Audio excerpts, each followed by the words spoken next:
Have you ever looked around your workspace and realized something, well, honestly, a little bit terrifying? As we keep adding these incredibly high-capacity maker tools to our shops, stuff like UV printers, sublimation rigs, and commercial cutters, our actual production capacity just absolutely explodes. It grows so much faster than a single person's ability to, actually sit down and create original art. So you end up with these lightning-fast machines that can churn out 100 coasters or cut 500 intricate stickers an hour, and they're literally just sitting there, glaring at you, waiting for you to finish sketching one single design. It creates this massive production bottleneck, simply because, well, human art takes time. Welcome to today's Explainer, where we're tackling exactly how to feed those hungry machines with high-quality, authentic artwork. Now, the easy, super tempting answer is to just plug that massive gap with generic, disposable art or, really cheap stock graphics. But we're absolutely not going to do that. Why? Because honestly, nothing strips the soul and perceived value from a brand faster than slapdash art that your customers have already seen in a dozen other stores. Instead, we're going to look at how to actually scale human creativity the right way. We want to feed those machines without losing the unique identity of your brand. All right, let's dive right in. Here's our roadmap for this explainer. 1. The maker's dilemma. 2. 3 sources of talent. 3. Balancing your creative portfolio. 4. Why contracts matter. 5. The maker tool multiplier. And 6. Scaling with meaning. Let's go. Section 1. The maker's dilemma. The speed of machines versus human creativity. So, as I just mentioned, the core tension here is that the moment you add highly efficient tools to your workflow, your physical output capacity completely outpaces what one single creator can realistically draw or design. But I want you to remember this absolutely crucial principle. Machines scale production. People create the point of view. This is the foundational concept for everything we're talking about today. Technology is amazing.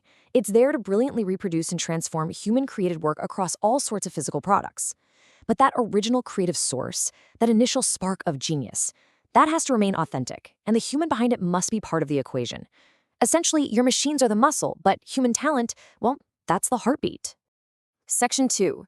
3 sources of talent, building your creative arsenal.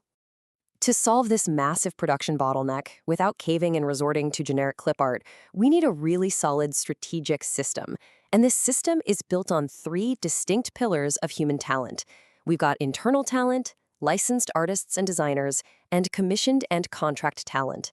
Now, relying on just one of these, that's a one-way ticket to intense creator burnout, or, on the flip side, a total loss of your brand's identity.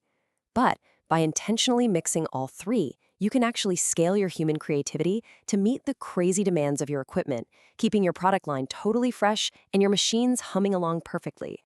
Let's break these down. Internal talent, so the creative strengths already inside your company. This gives you your voice.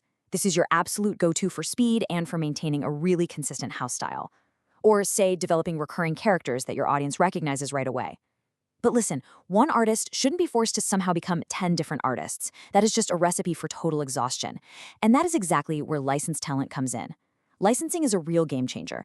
It lets you instantly tap into specialist styles to expand your creative range. Think about stuff like really complex repeating surface patterns or gorgeous watercolors that would normally take you weeks to paint yourself. Licensing lets you offer those incredible designs legitimately without having to pretend that every single idea popped right out of your own brain. And then we have our third pillar. Commissioned talent.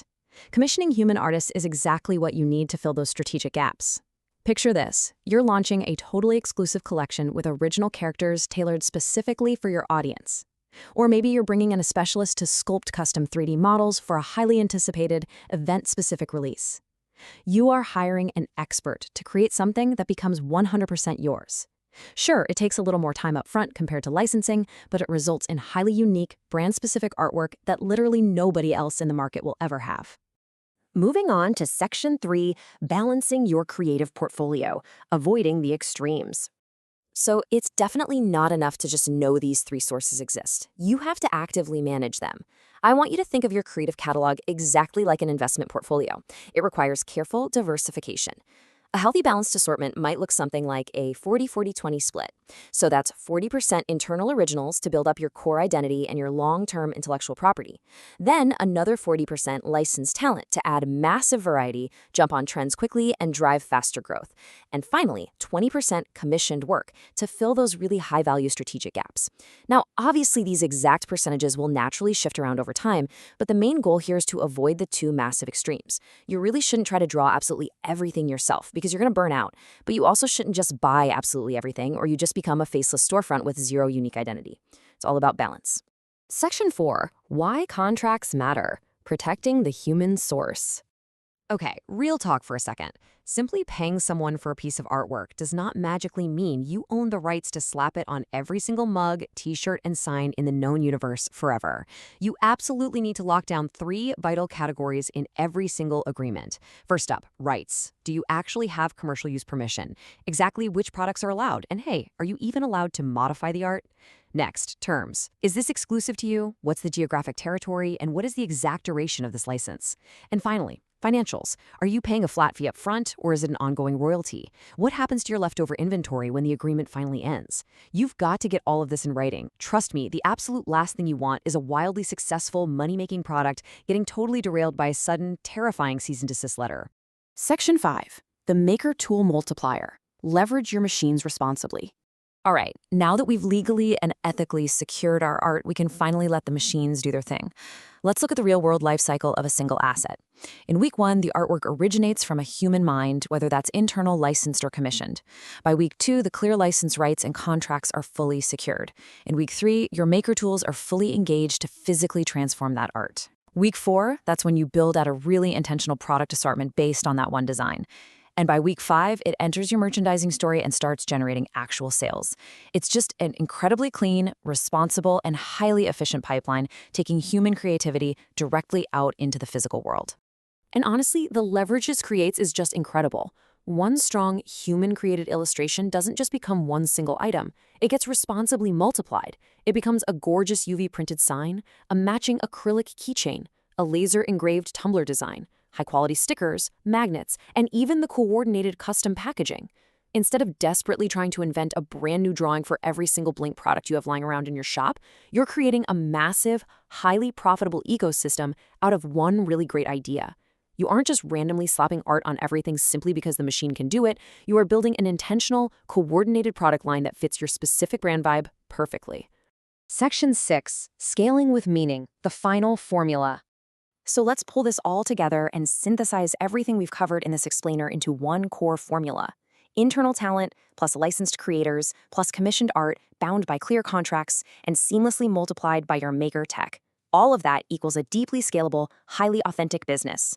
When you build these product ecosystems, a customer should really feel that a real person had a brilliant idea, made something worth caring about, and your advanced tools just helped bring it to life flawlessly. We scale creativity by building relationships with talented people, for sure not by trying to replace them. The machines scale the output, but the human talent, that scales the meaning. I want to leave you with this final, slightly provocative question to think about. Which source of human creativity are you going to unlock for your next maker project? Are you going to tap into your internal team's strengths, license a brilliant new surface pattern to totally expand your catalog, or maybe commission something entirely custom and new?